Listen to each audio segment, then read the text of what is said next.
Hello! Welcome back sa ating YouTube channel. This is Gabby's Vlog. Ang ating latest vlog ay tungkol sa ginanap ng Miss UPH 2025 Grand Coronation Night. At bakit kung sino na nanalo, malalaman natin pa. Subscribe to our YouTube channel. Gusto mo likes, shares, comments, at views, abutin ng 500. It's supported natin sa ating social media account. Latest vlog, 331, episode 331, entitled Miss Universe Philippines Recap. Your share vlog.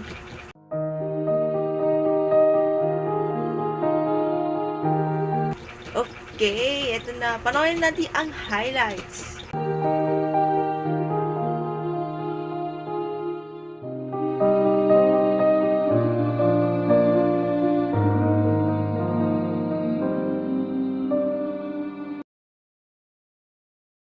Oh, yes. Eto na. Last Friday, May 2, ginanap ang Miss UPH or Miss Universe PH o Philippines 2025 sa ginanap in Mall of Asia Arena last Friday, May 2. Hosted by Gabby Garcia and Sian Lim, Tim Yap, and Erica Lee, with performances from by Marlon Montel and James Reid. May napili na nanalo Miss UPH para i-represent sa Miss Universe 2025 sa November in Thailand. Pero bago yan, una muna natin yung nasa top 6, yung may appointment title now. Appointment title after ng show. Here is, eto na. We have the winners are Katrina Legardo, Chelsea Fernandez, and Gabriela Carvalho as the appointment title from Miss Echo International PH, Miss Cosmo Philippines, and Miss Supranational PH. Ayan. Kung may Miss Supranational PH, para si Pauline Amelix. Yan yung first runner-up.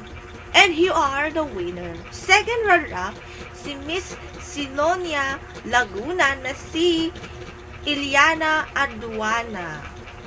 Ayan. Siya yung Miss Earth Philippines 2023 and Miss Earth First Runner-Up 2023. First runner-up, si Teresita Sen Winwin Marquez as the first runner-up na naging Reina Hispano-Americana 2017. Yan. Siya yung nanalo noong 2017. Tapos first runner-up sa Miss UPH. At ang Miss Universe Philippines 2025 ay si from Quezon Province na si Maria Artisa Manalo. And her successors from Chelsea Manalo of Bulacan to another Manalo, yung last name na si Artisa Manalo. Ayan. Congratulations and good luck sa Miss Universe Philippines 2025. Oh, yung sa evening gown portion, I'm very sorry pasensya na sa medyo natawa ko.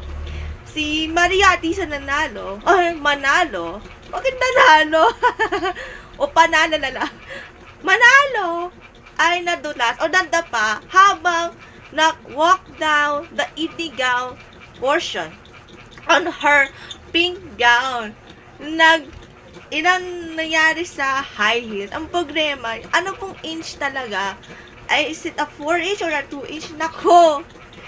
Hindi ko alam. But, congratulations to Artisa Manalo, Miss UPH 2025 winner. I'm so sorry, pasensya na sa nanonood ng balita sa 24 oras o sa mga news programs. But, congrats, Artisa Manalo, and be brave and good luck para hindi madulas Alamira Kimbao. And good luck sa mga nanalo Miss UPH title holders para sa international film project.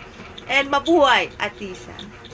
Yan for our latest vlog for today's video. See you next time. Bye. God bless.